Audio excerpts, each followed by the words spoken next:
प्लासी की लड़ाई में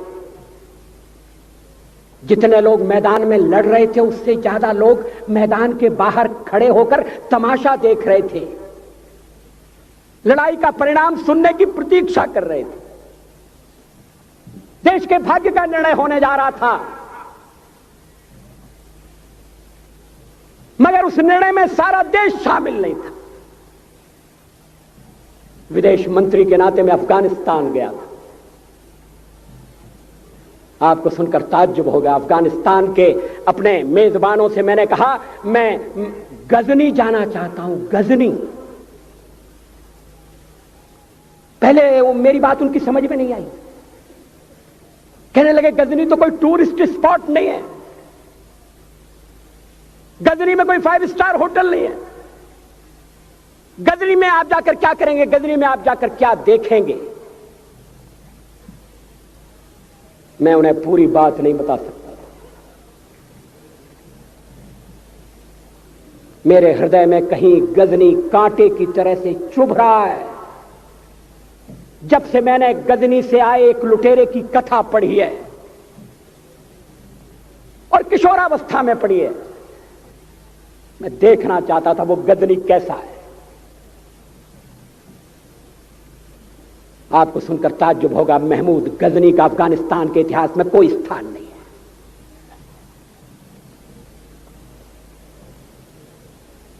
गजनी छोटी सी जगह है, छोटा सा गांव है। कल्पना करिए सैकड़ों साल पहले वहां धूल उड़ती थी, झोंपड़ियां थी, मगर एक लुटेरा लुटेरों को इकट्ठा करता हुआ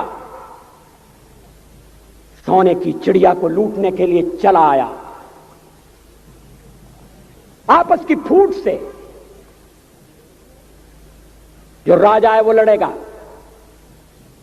जो क्षत्रिय है वो लड़ेगा। हमने समाज के बहुत बड़े वर्ग को लड़ने के अधिकार से वंचित कर दिया।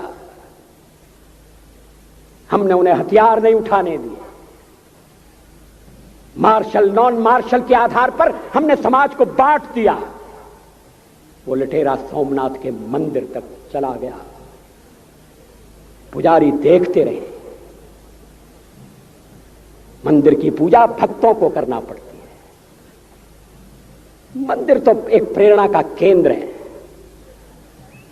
मैं देशपांडे जी की तरह से नास्तिक नहीं हूं, मगर उनकी नास्तिकता में भी जो आस्तिकता है मैं उसका आदर करता हूं, उसका सम्मान करता हूं।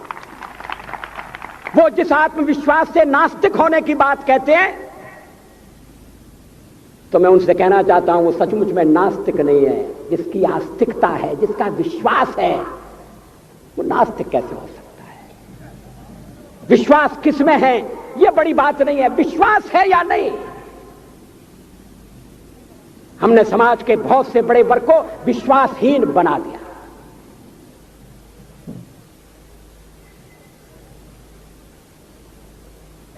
लोगों ने हथियार नहीं उठाए, वेद पढ़ने के दरवाजे बंद कर दिए। इसलिए हम पादाक्रांत हुए। अफगानिस्तान में मैंने एक बात और देखी। मुझे जिस होटल में ठहराया गया उसका नाम था कनिष्क। अफगानिस्तान एक मुस्लिम देश है। मुझे बड़ा ताज्जुब हुआ। मैंने कहा कनिष्क यहां कहां से आया? तो मेरे साथ अफगानिस्तान के विदेश मंत्री थे। मैंने कहा कनिष्क आपका कौन लगता है, कनिष्क से आपका क्या संबंध है? कहने लगे कनिष्क हमारा पूर्वज है, कनिष्क हमारा पुरखा है। He was one of our forefathers। मैंने कहा तब तो हमारे आपके पुरखे एक हैं। अफगानिस्तान के लोगों ने उपासना पद्धति बदली है, संस्कृति नहीं बदली। आज के भारत के परिवेश में यह सुनने के बाद थोड़ा विचित्र लगता है। हमारे यहां तो धर्मांतरण के साथ राष्ट्रांतरण होता है, ऐसा दृश्य दिखाई देता है। पड़ोसी देशों में ऐसा नहीं हुआ। अभी राम जन्मभूमि का मामला चल रहा है। एक विदेशी आए, कहने लगे राम जन्मभूमि का क्या झगड़ा है? हमने कहा इस पर विवाद हो रहा है कि श्री राम कहां पैदा हुए थे, और जहां पैदा हुए थे वो स्थान उनके मंदिर के लिए प्रयुक्त किया जाए या न किया जाए। वो इंडोनेशिया से आई थी, वो मुसलमान है।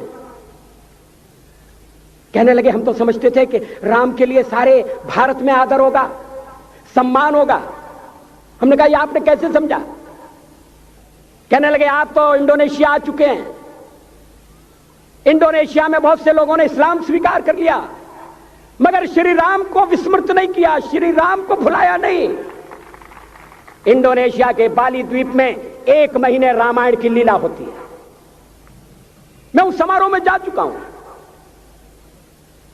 उस समय भी विदेश मंत्री मेरे पास बैठे थे। मैंने कहा ये रामायण ये क्या हो रहा है? मैंने कहा एक्सीलेंसी ये मंच पर क्या हो रहा है? कहने लगे एक्सीलेंसी आपको पता होना चाहिए। हमने कहा मुझे तो पता है मगर मैं जानना चाहता हूं। कहने लगे ये रामायण है, ये राम है, ये लक्ष्मण है, ये सीता है। हमने कहा इनसे आपका क्या संबंध है? आप तो मुसलमान हैं। कहने लगे हमारा संबंध बहुत पुराना है, हमारा तब का संबंध है जब हम मुसलमान नहीं हुए थे। थाईलैंड की राजधानी अयोध्या कही जाती है। थाईलैंड के राजा को आज भी राम कहा जाता है। सावरकर जी ने हिंदू राष्ट्र की बात की, हिम्मत के साथ। बुनियादी तौर पर भारत हिंदू राष्ट्र है।